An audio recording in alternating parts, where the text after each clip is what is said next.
So yeah, I'm here to represent the enemy. So I'm actually a plant from the central banks. So a little bit more about who I am.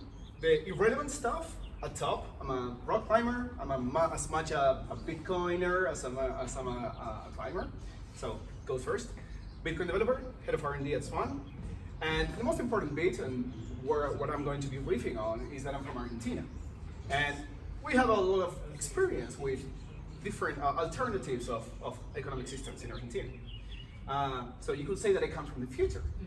Because the way I see it, Argentina is not this weird place where weird things happen, and we have corralitos and financial crisis every 10 years or so. No, Argentina is just a little bit far ahead of most of the rest of the world. But most of the world is actually going in the same direction. And I'll pose that it's an unavoidable direction that the rest of the world is following. Argentina, Venezuela, Lebanon, these countries. So, Argentina, welcome to monetary authoritarianism. That's a word that I'm going to be saying a lot.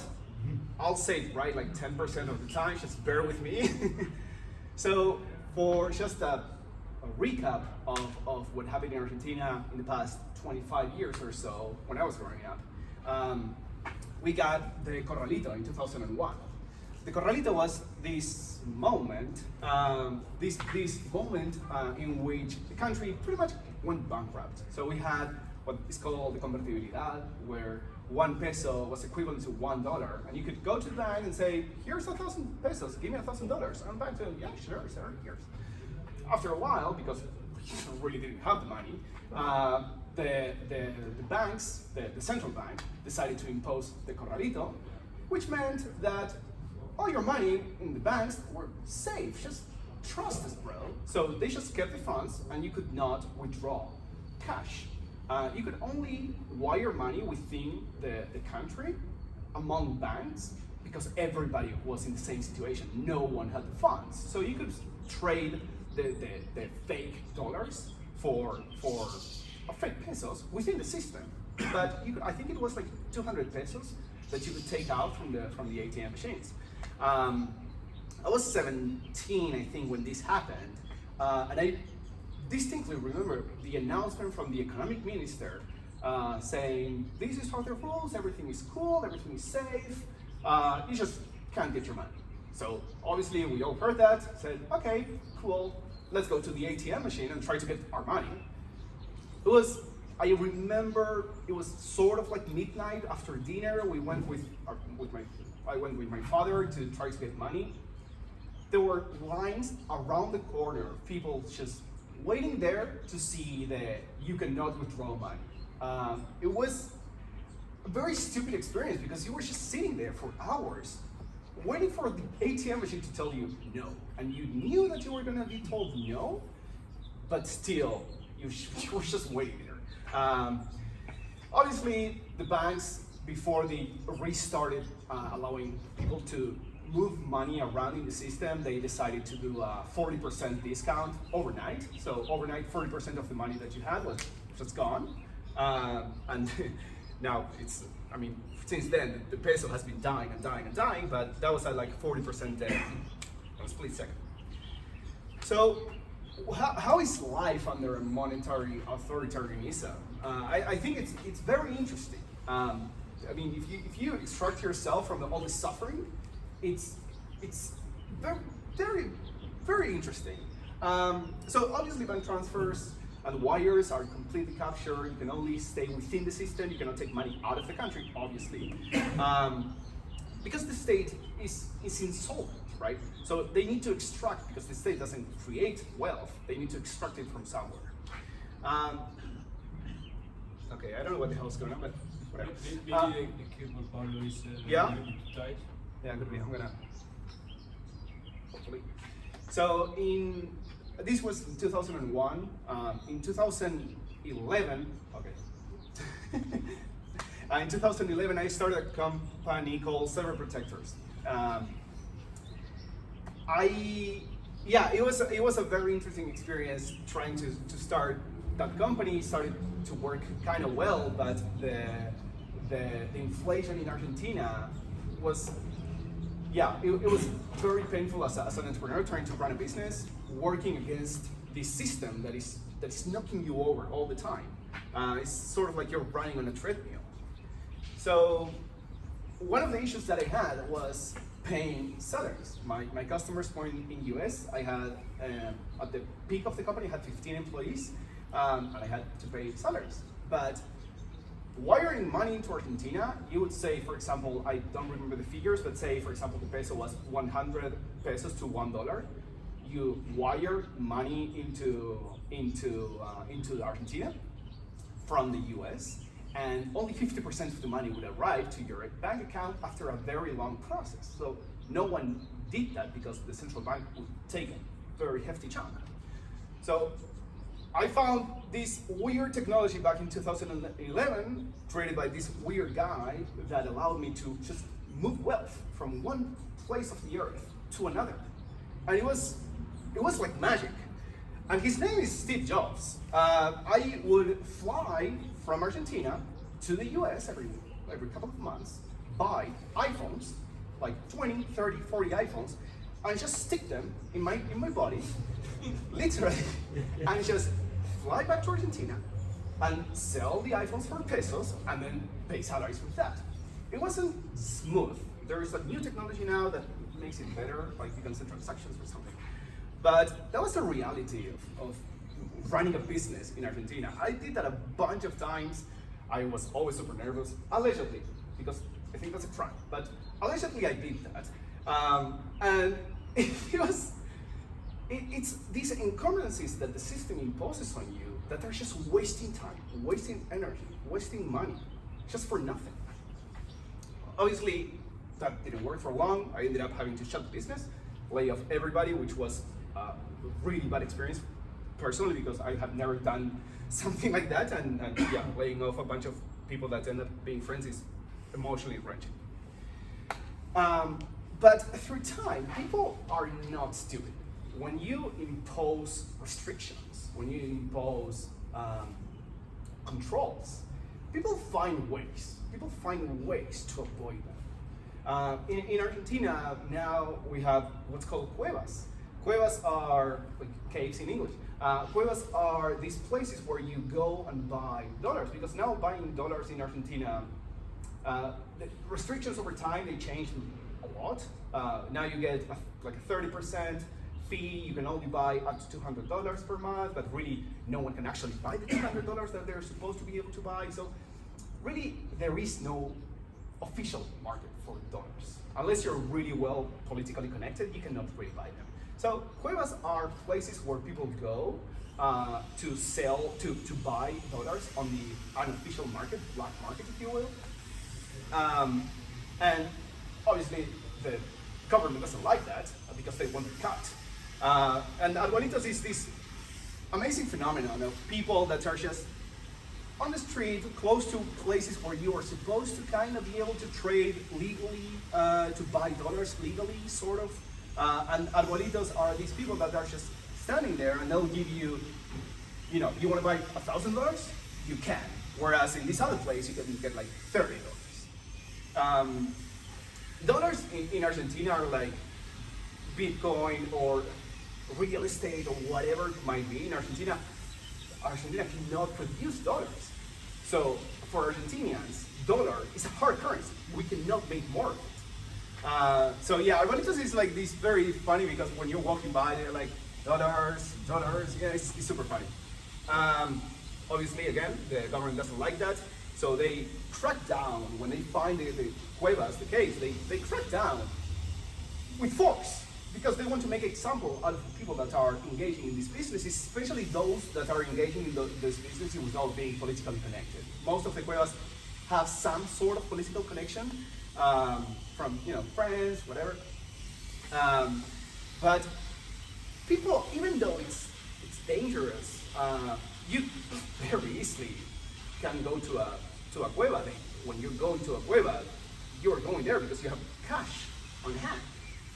So it's a very obvious target. Or yeah. Is counterfeiting not an issue then? Counterfeiting money? Counterfeiting pesos? No, the dollars. The dollars? No, not really. Everybody knows what the dollar looks like. We are very aware of how it should feel, each bill. Yeah, no, it's not really. Counterfeiting pesos, it's interesting because it's almost not worth it, because it goes down in value so much that, you know, it doesn't really even make sense to do that. But yeah, it's dangerous, but people still do it. Because again, when you corner people, they will act. They will do whatever they can to save themselves. And people go to every kind of length that you will think of. And it's amazing that when you corner people this way, the creativity that these people find. Like the iPhone thing, for example. I didn't come up with it, someone else told me about it, and I was like, I mean, I actually did it, but it wasn't my idea. But people come up with these systems to go around restrictions, right? But obviously, the fact that you can be creative, the fact that you can in some way go around the system, means that the system of control is not perfect. It has leaks. And there's a big, massive, big difference between 100% sealed, protected system to a 99% sealed, protected system, right? You wouldn't go into a plane where the door is kind of shut, you know, sort of. Now, you want the door of your airplane to be completely shut, right? And the same thing happens with this kind of system, with monetary authoritarianism. So what is a perfect seal? What does it look like? Well, it provides perfect control. It provides, because it's technological, right? Obviously, I'm talking about CBDCs. Because it's technological, because it's code, you can be completely precise to the way you apply this technology. We all kind of know, I'm guessing, what CBDCs are capable of, but we can enforce one type of interest rate to one kind of person and a different interest rate for this other person. And Bitcoin, so I'm a Bitcoin developer, and to me, I see transactions on the blockchain that are 99% of transactions are very obvious, right? You show this private, you sign with this private key and you can move these funds. Okay, it's like a super simple. But Bitcoin permits a whole range of different options. What in other chains are called smart contracts. Bitcoin permits a bunch of different things, and CBDCs are going to be the same. And the fact that they are centralized, it means that you can even do more stuff because you're not constrained by the technology of whatever language you use for a CBDC. Oh yeah, and I think a very important one is that you can impose behavioral modeling tools using CBDCs, right? You could say the famous one is, oh, you cannot eat meat, or you've gone over your allowance of meat. That's like a bit of a meme, but it's possible. Obviously, it's a technocrat's wet dream to be able to say, well, little kid, you cannot buy that because candy is not good for you. Or, you know, candy or meat or, you know, go on a trip to whatever. These are obviously CBDCs. On the opposite side of the spectrum of CBDCs, guess what's coming? Anyone? Well, Bitcoin. But it's interesting because when you ask people, I'm guessing it's probably the case for most of you at least, or all of you. It certainly was the case for me. When I first started thinking about Bitcoin, Bitcoin to me was what Google autocompletes. Bitcoin price in India, Bitcoin price USD, Bitcoin chart, price history, is this thing that you trade for other thing. And then you do the lines and the technical analysis, oh, it's bullish, it's bearish, and we should sell, we should buy now, and it's going to the moon, and all that things. And Bitcoin is not this. This is a terrible misconception of what Bitcoin is. And in my mind, this misconception is the largest obstacle we have for Bitcoin adoption. Understanding what the hell Bitcoin is. Understanding that it's not this. It's not a trading tool. It's not an investment. All of us, or most of us, enter because it's a cool investment, or but it's not. It's just not. And Bitcoin, it's actually something more like this. It's something like water. It's something that just goes into every hole. You can do Bitcoin transactions over radio. You can do Bitcoin transactions over the phone. You can you cannot stop Bitcoin. Bitcoin transactions, you cannot stop. And that's the beauty of it. This is why I put more, because it's not entirely this, but this is much closer to what it is. There's this concept called Chekhov's gun in literature, where when you introduce a gun in a story, the gun will be fired at some point. And I think it's very poetic in the way when you think of CBDCs, the capabilities, the technical capabilities that CBDCs have of control are so large and so powerful that the fact that they are introduced means that they will be used. There is no half tyranny. There is only full tyranny.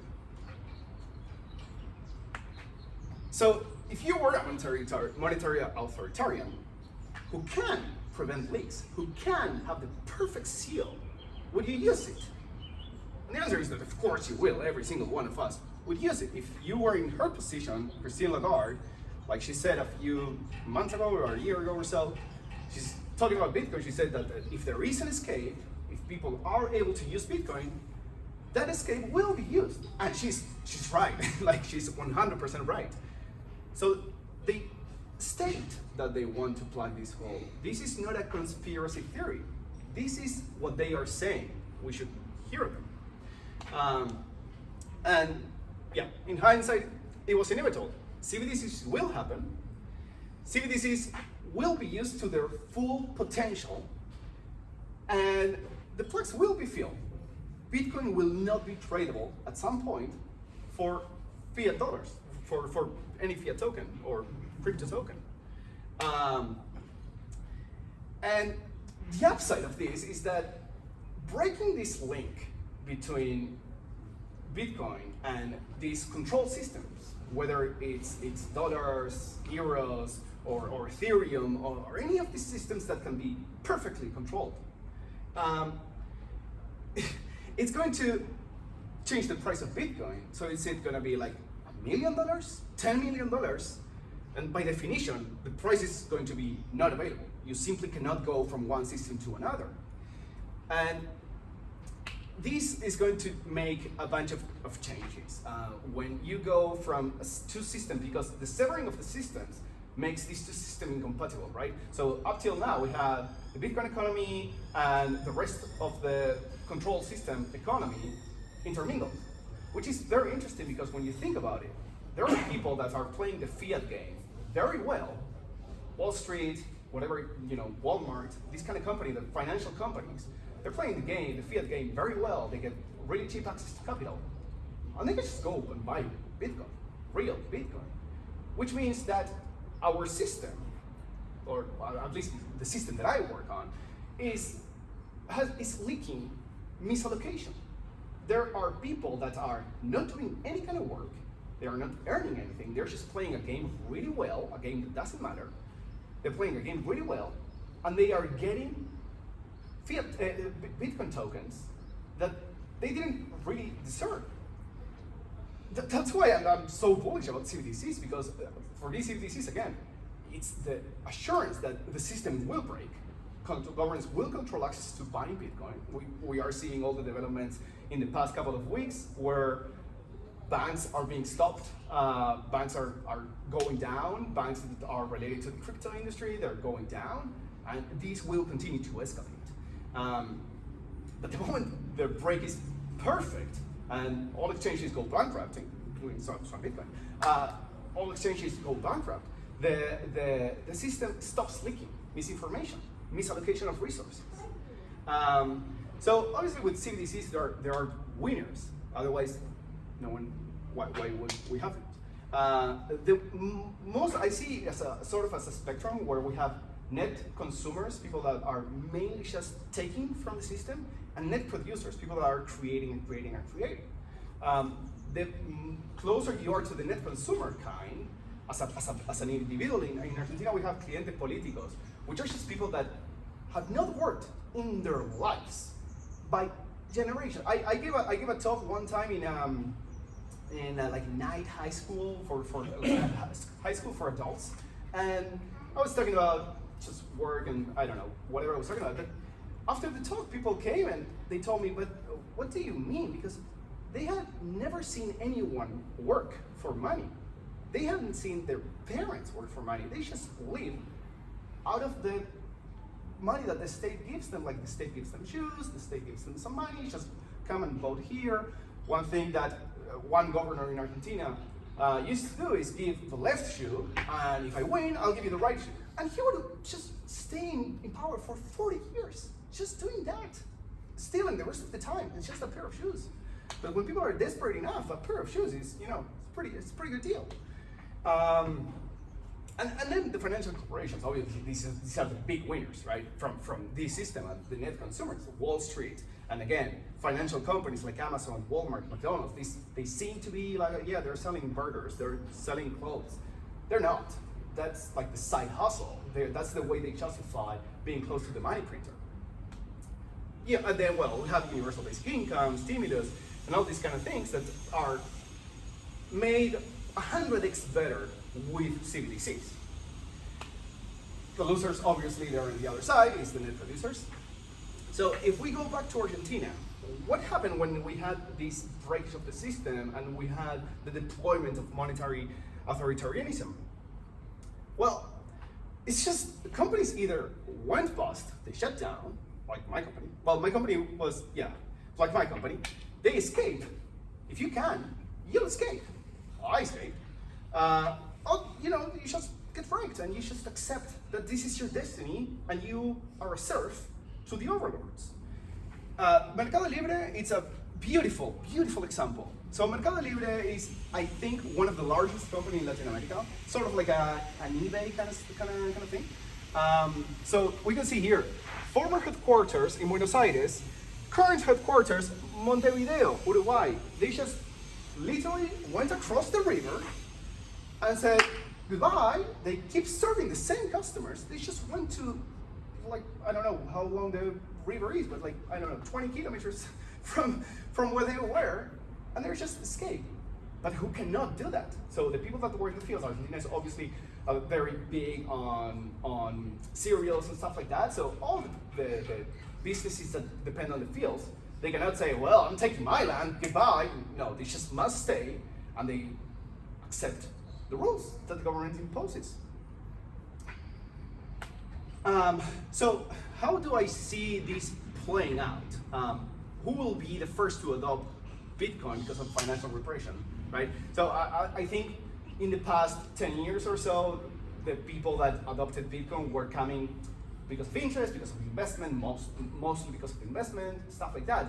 But the large chunk of people will come because of necessity. And obviously the ones that will be coming are those that have the highest incentive. If you are being financially repressed 1, you're kind of interested. If you're being financially repressed 100, you're very interested. So the moment the link breaks, what I was saying before, we get two economies. We get the free economy with Bitcoin that ends up by definition being a circular economy because you cannot go from one system to another. And then the permission economy. And again, they cannot talk to each other.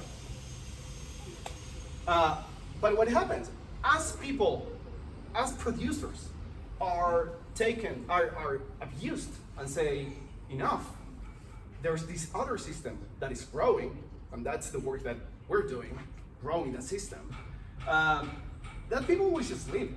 Those people will just go to the free economy. And that will start sucking all the net producers, which creates, it perpetuates the system of control and of financial oppression, because once the people that were producing the most are incentivized enough to live from the permission economy, the next level of people that start picking up the slack of the work that needs to be done for an economy to work, those are the people that start getting the oppression, that start feeling the whole weight of this oppression.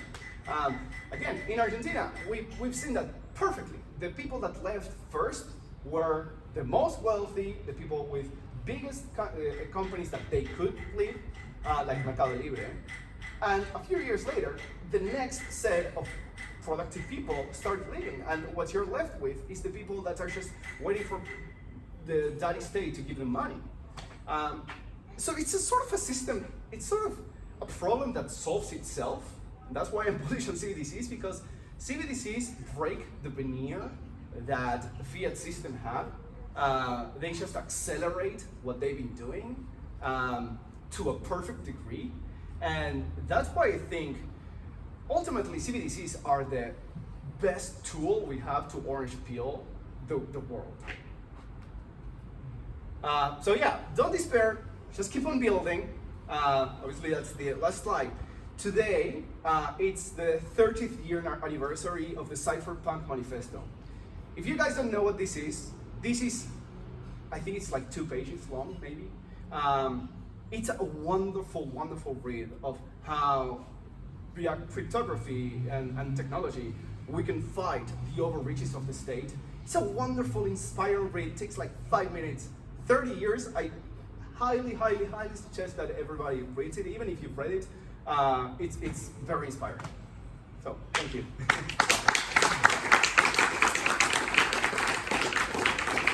Any questions? Yeah, I've got a question. Hi, thanks for that, really interesting. Oh, thank you. So are you saying that the CBDCs, you like them because it breaks the system, because it breaks the connection? Yeah, it breaks the That's why you connection. like- Yeah, absolutely. But also it accelerates. It removes the facade. Yeah, the facade. Thank you. It makes things more obvious.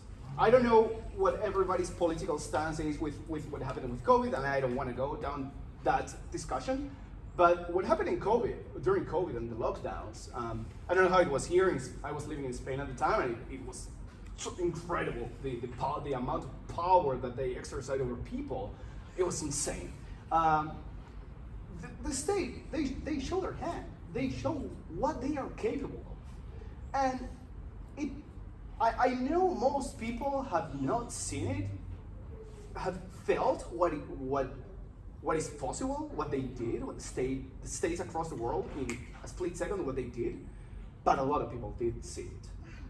I think CBDCs are that times 100. So it's interesting, in Argentina we have repressions of every single kind for decades and decades and decades.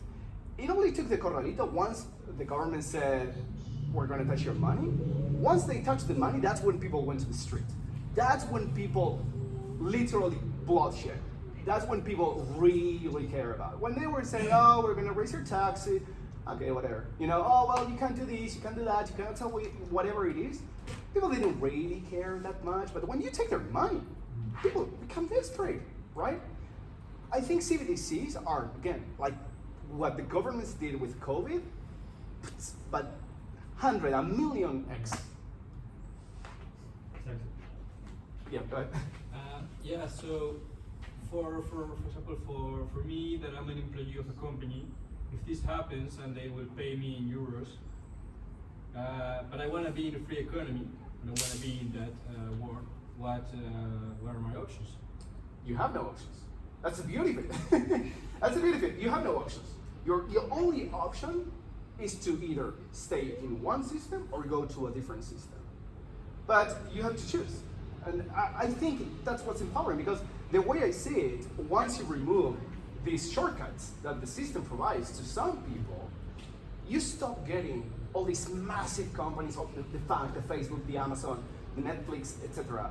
We stop getting these massive companies, and entrepreneurship becomes something much more common, as it used to be before the system rolled out. Companies didn't used to be this big, this massive, which also means that it makes so much sense to work for a big company. Not to a big company, but it does make a lot of sense to work for a company because it's more comfortable.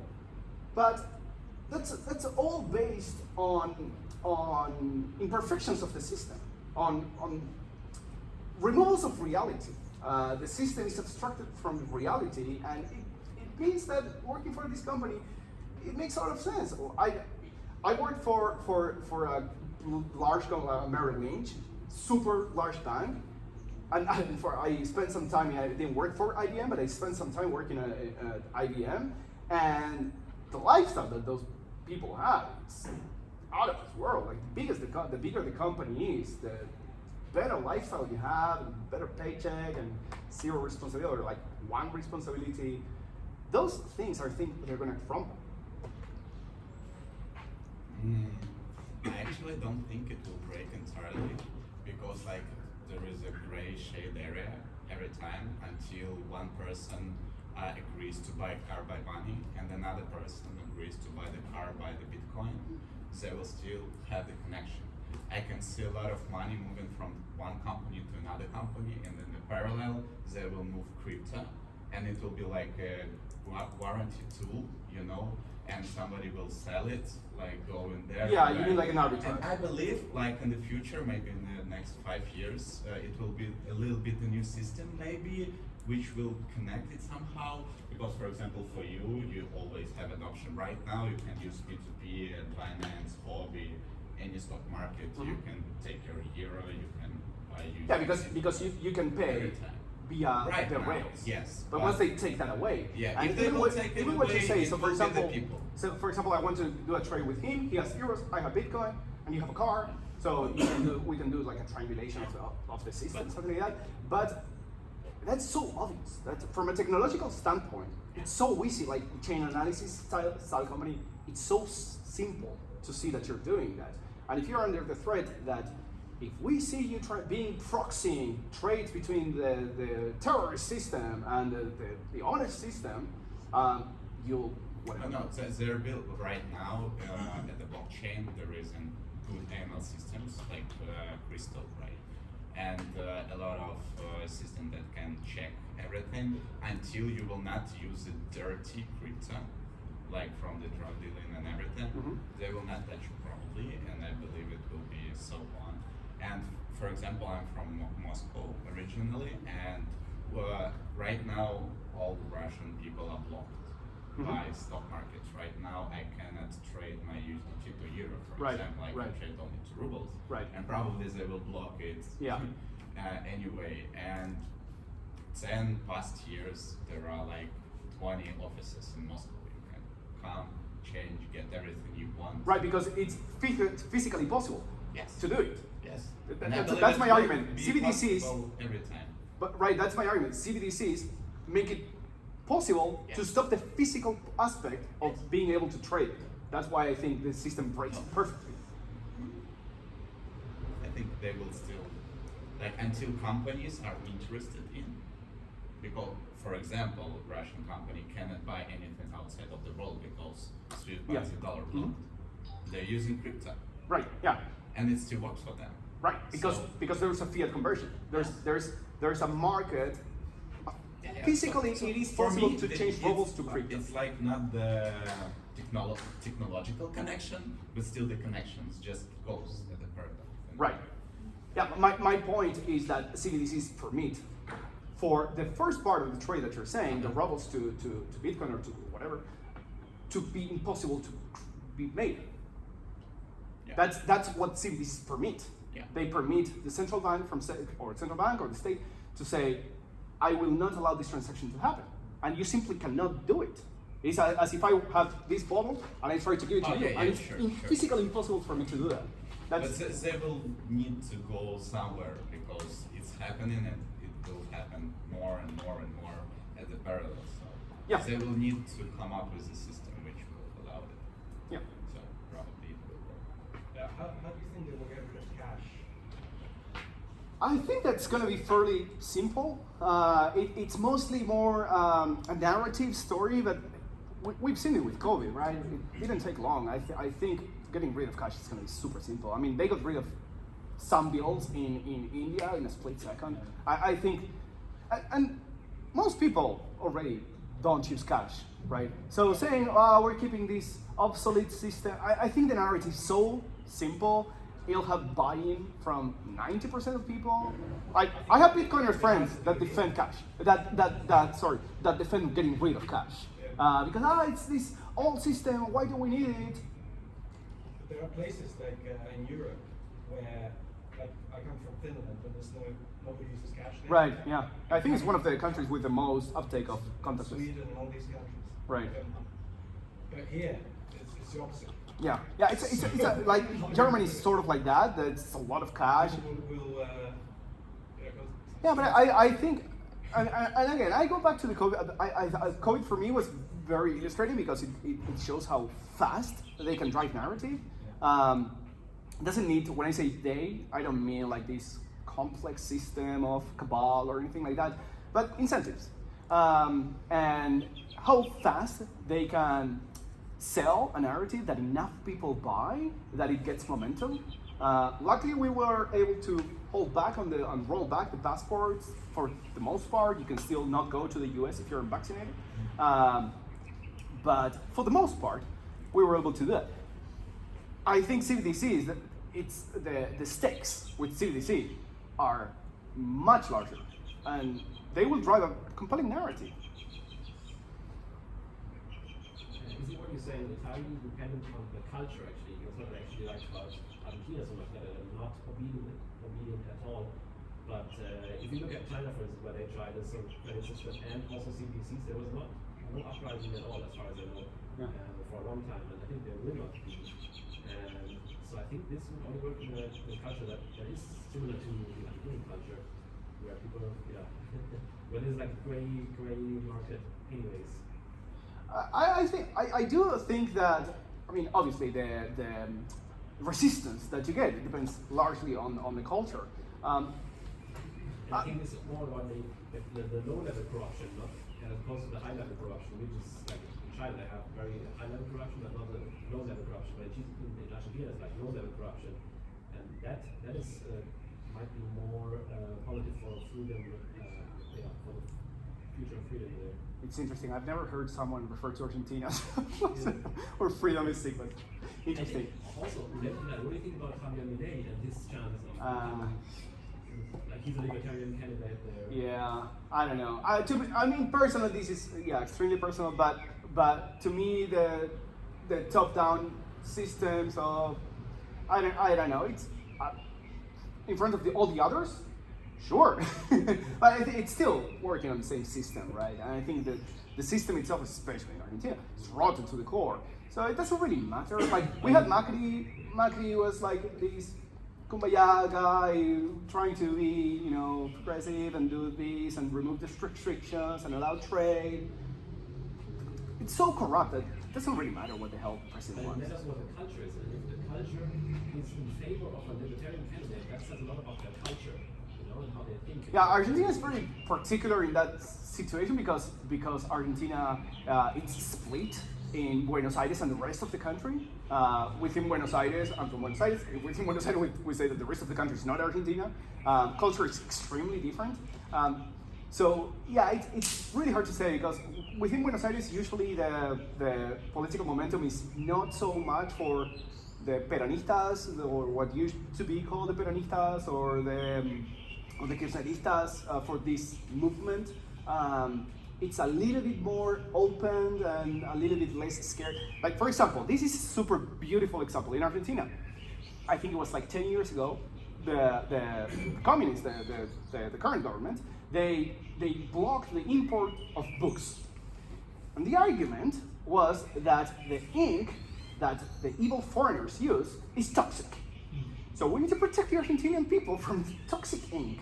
Obviously, the issue was that Argentina simply didn't have enough money, and they needed to stop getting imports because they were spending that money, and they just wanted to export cereal and the stuff that Argentina uses to survive on. Yeah, it's a messed up place. On the slide about beneficiaries of CBDCs, you mentioned about McDonald's or Amazon being like that the business of selling burgers is just a side hustle, Yeah. but the main thing is they're being close to the money printer. Yeah. Could you expand a bit on Yeah, absolutely. I mean, these companies are really financial companies. So they start, like Amazon, for example, it starts as selling books and then goes to this other thing. But once they get big enough, the access to cheap credit is much more profitable than selling books. So you retain the business of whatever it is, Walmart, Amazon, JCPenney, all these companies. Like JCPenney, I've read that 40% I think 40% of their profit was coming solely from their the credit card that they give to their customers. So from the premium that the customers were paying for the credit card. The incentives are for these companies to become financial companies because it's much more profitable. So the idea for a company is get big, get cheap credit, and just keep business just going so you can remain close to the cheap credit. Just wondering if you know what's going on in Nigeria at the moment. What about it? Just doing the rollout of central bank digital currencies. Yeah. It's obviously hit an awful lot of problems and stuff. I kind of consider it kind of a canary in the coal mine type situation. Probably a lot of people looking at it, considering it's not exactly a rich country either. Yeah. I was wondering if you had any insights on it. Not in particular. I know that the uptake for Bitcoin in Nigeria is exploding. I have friends that run Bitcoin businesses there, and they're seeing their numbers are just growth like you wouldn't believe. Yeah. Because, again, when you corner people, they don't need to be Austrian economists to understand that you're fucking with them. They will react. They instinctively, they will react in some way.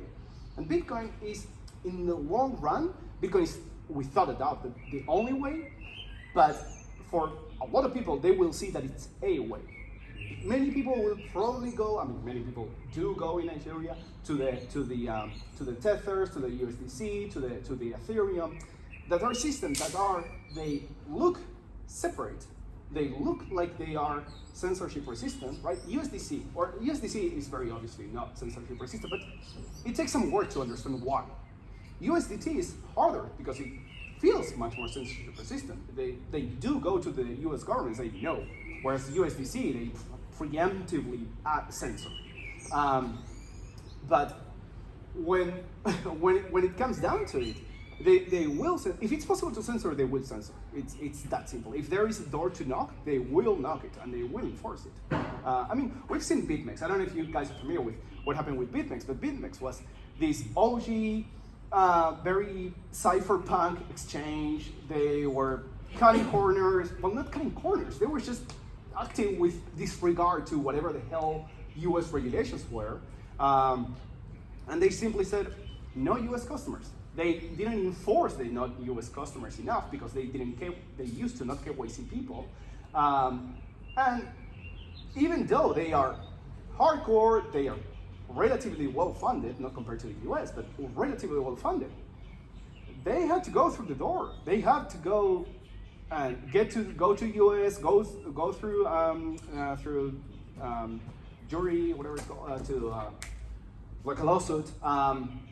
So if there is a door, if it's possible to stop, it will be stopped.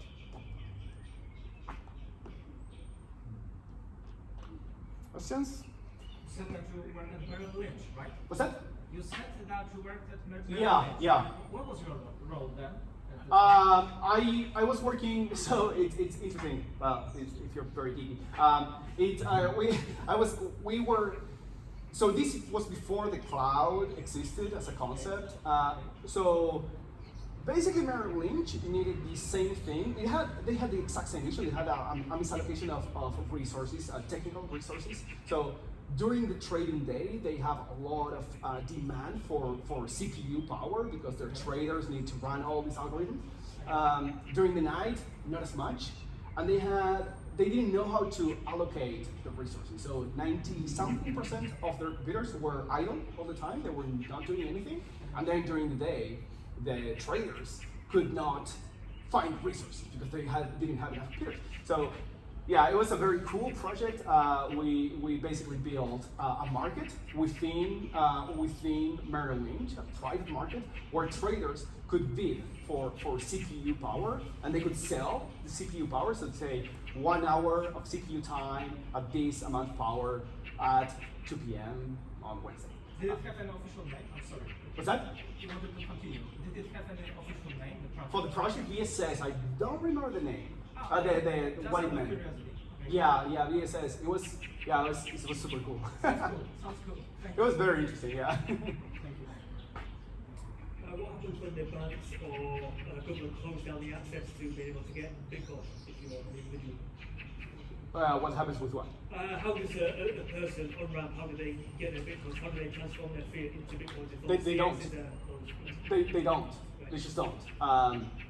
You might get like at the very beginning some laggards that are willing to trade, some paper tokens that are, but in the middle run, like a few months after it's introduced, it's just done. You just work, Sure. you just create, you just sell things, and And what would that do to the Bitcoin mining industry?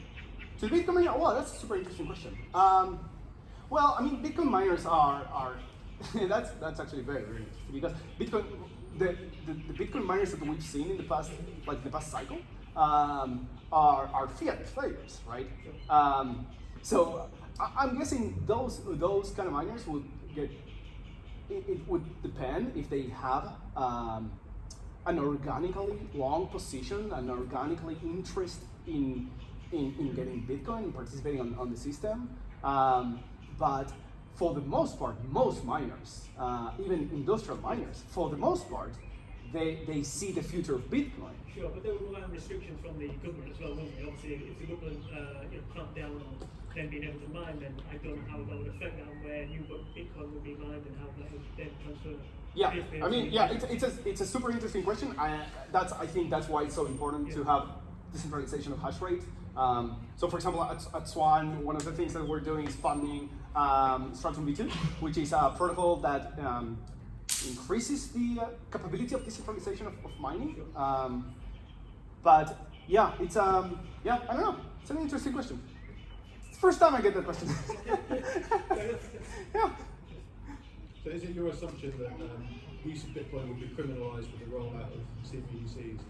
Maybe. Doesn't need to be, but maybe. Yeah. If so, I mean, what does opting out of the CBDCs into Bitcoin look like on an individual level? Is it I guess it depends. It largely depends on each place.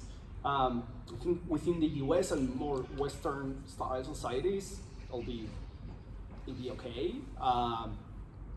I don't think you would go to jail for using Bitcoin, but usually respect for private property and these things is one of the things that they pretend that they still care about.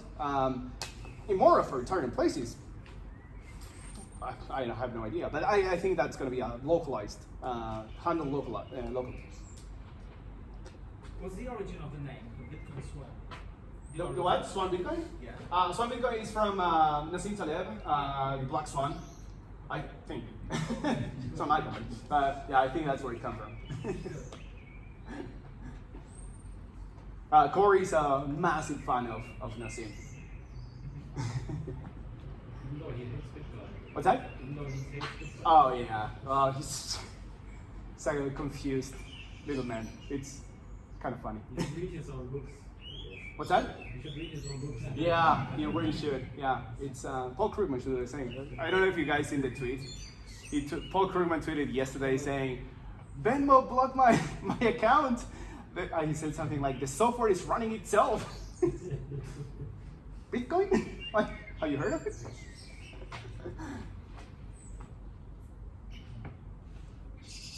Just about how Bitcoin compares to other peer-to-peer, closely resembles on a logical level, like Bitcoin Cash. I know Argentinians to work for them. For whom, sorry?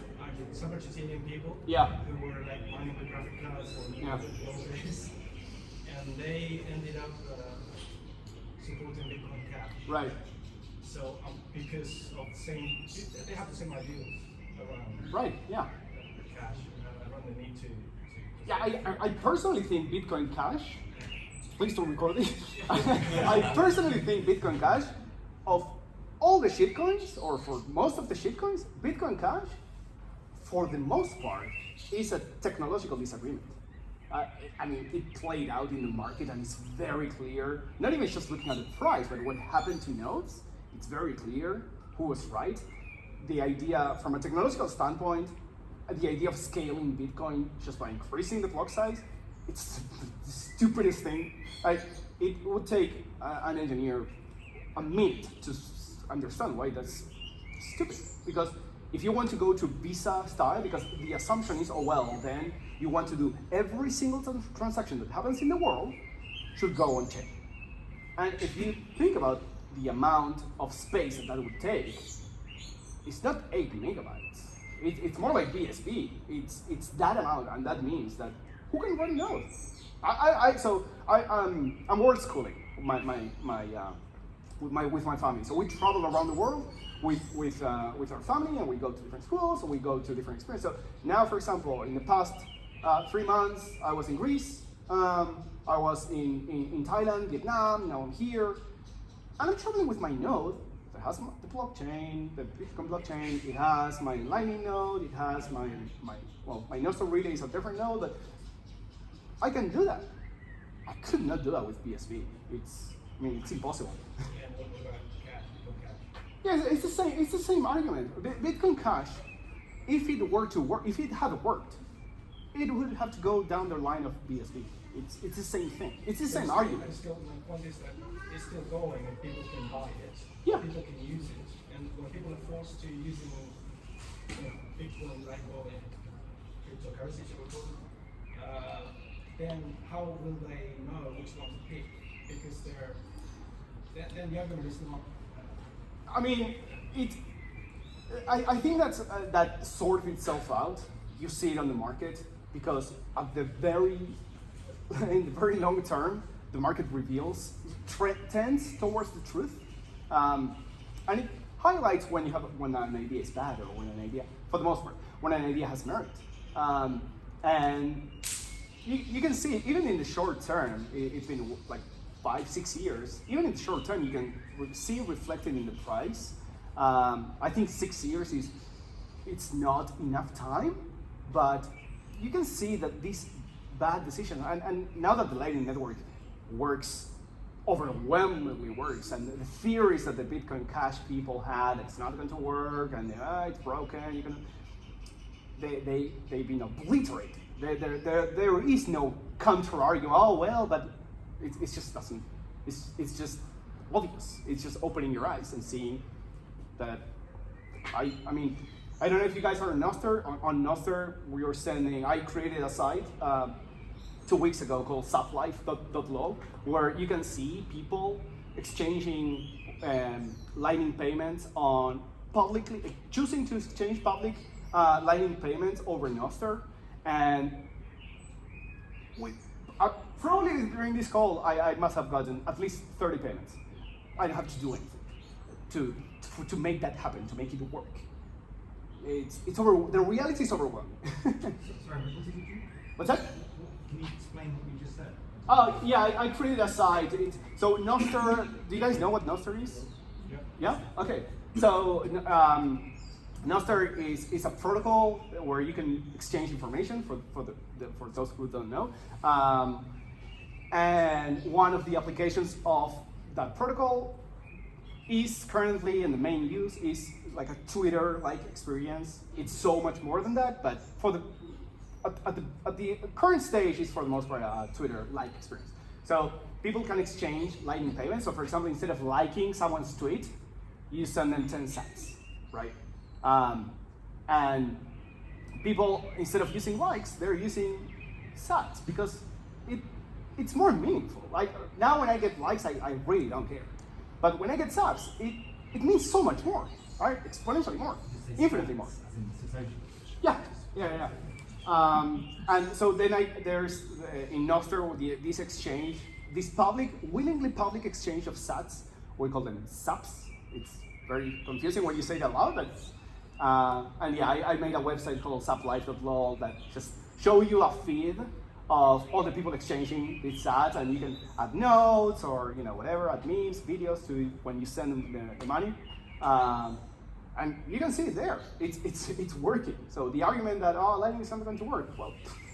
What's the site again? Sats. ZAP life.lol. ZAP. What's that? ZAP. Yes. like. Yeah. With my accent saying Yeah, I'm just Z, trying to. Z, whatever, it's hard. Okay. I was thinking about this countries that now adopt Bitcoin. Do you think in the future there are going to be places in the world which are more free than others? Yeah, for sure. For sure. I mean, to me, it's clearly already happened, and we are past the point where the trend has changed a lot, and this globalization of the IMF and the World Bank and this imposing of these rules because this is the only system, it has already died. That system is gone, but it still has momentum. But I think there has already been a massive bifurcation with regards to freedom, but we're just such at the early stages, historically speaking, we're such at the early stages of this bifurcation that it's hard to see. For me personally, so for example, the El Salvador thing, which is probably where, because you're saying the adoption of Bitcoin, the El Salvador thing, it's kind of cool, I guess. I know on the ground, I'm very good friends with the people from Bitcoin Beach, and I know from the ground that it has hampered adoption within El Santen, El Tunco, and these areas. It has hampered adoption. It hasn't helped because it became a political thing. And you should not approach Bitcoin from the standpoint of, here's $30, use it. I think the best way of adopting Bitcoin is understanding why you want to adopt Bitcoin. Why it's a good solution, why is it different than the other stuff. When you are sort of forced to use it, I think it leads nowhere good. And again, in the case of El Salvador, it became a political thing. And when they were seeing growth of users of the Bitcoin Beach wallet, like very sustained, all of a sudden it started to flatten out. Once it stopped being a political issue because it sort of faded away because of the Bitcoin price, it sort of fade away, and Naive stopped talking about it so much.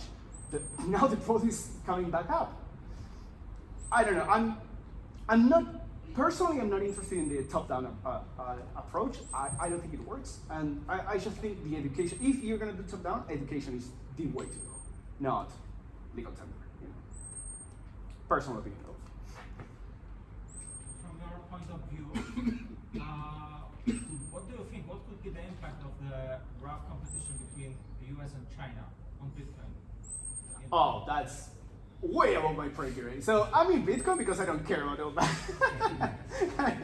I don't want to just know what Jerome Powell is doing. Like, I don't know. I think it's healthy for Bitcoin. That's my extremely uninformed opinion. I think it's healthy for Bitcoin because competition is almost always healthy, at least in the long term.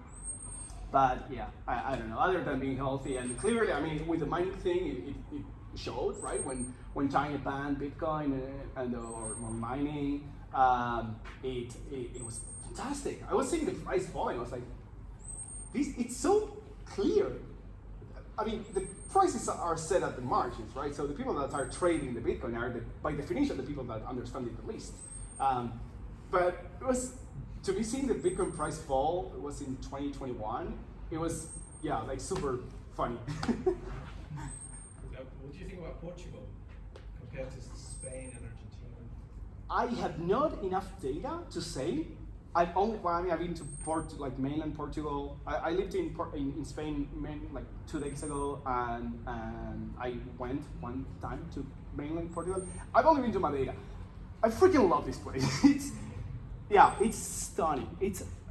I love it in every single dimension that I have enough information to tell. So far, I absolutely love it. But yeah, again, Madeira. No, I have no idea for Portugal.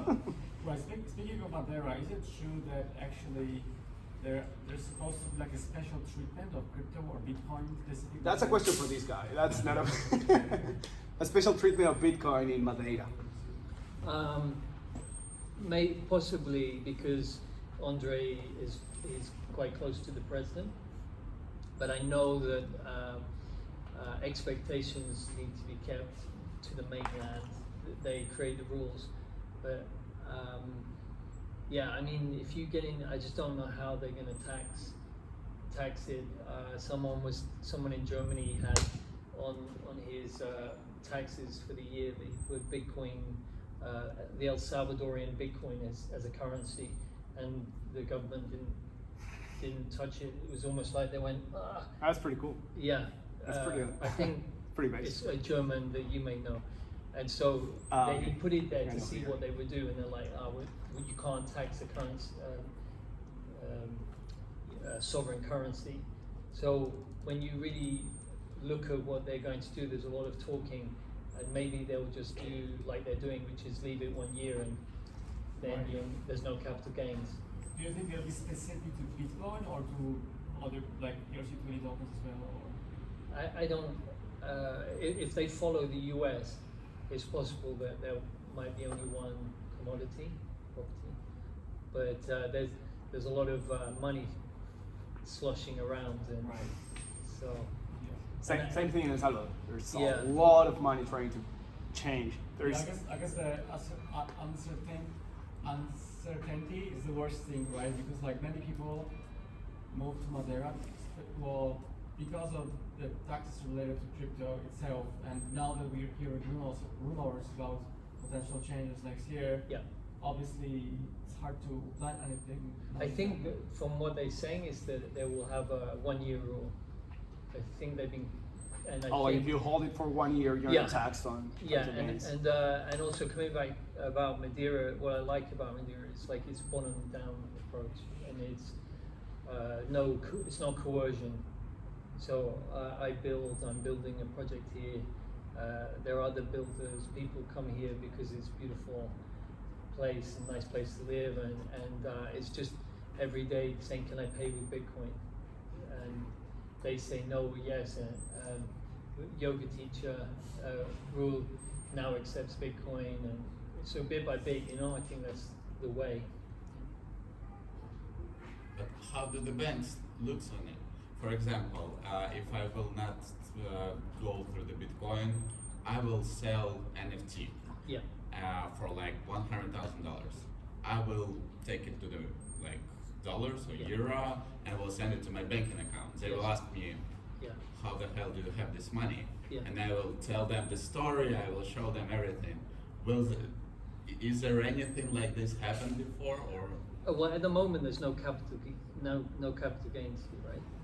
So you sell your NFT, you send it here, and then you just say it was an investment. Yeah. But I know NFTs, they had that. For example, in Brazil, they will check the story of this and if you bought it for for example, $5,000, and you sold it for $100,000, they will check the gap and they will charge you as you won the lottery, for example. Is there anything like this there? I think they have no idea what's going on. That's cool. I don't think I don't know what's going to happen, but it's such an old system.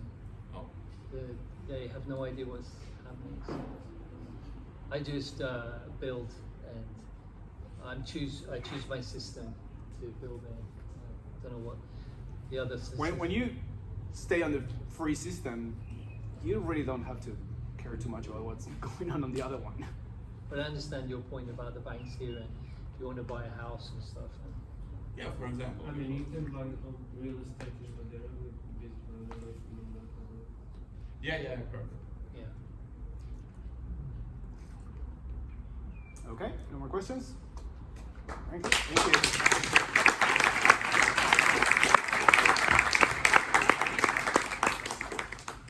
Thanks everyone. There's some books at the back if you're interested in this. I don't know what kind of drinks are at the back, and just get to know everyone, and really thank you for coming. It's the largest turnout so far. Really appreciate it. Thank you. How many?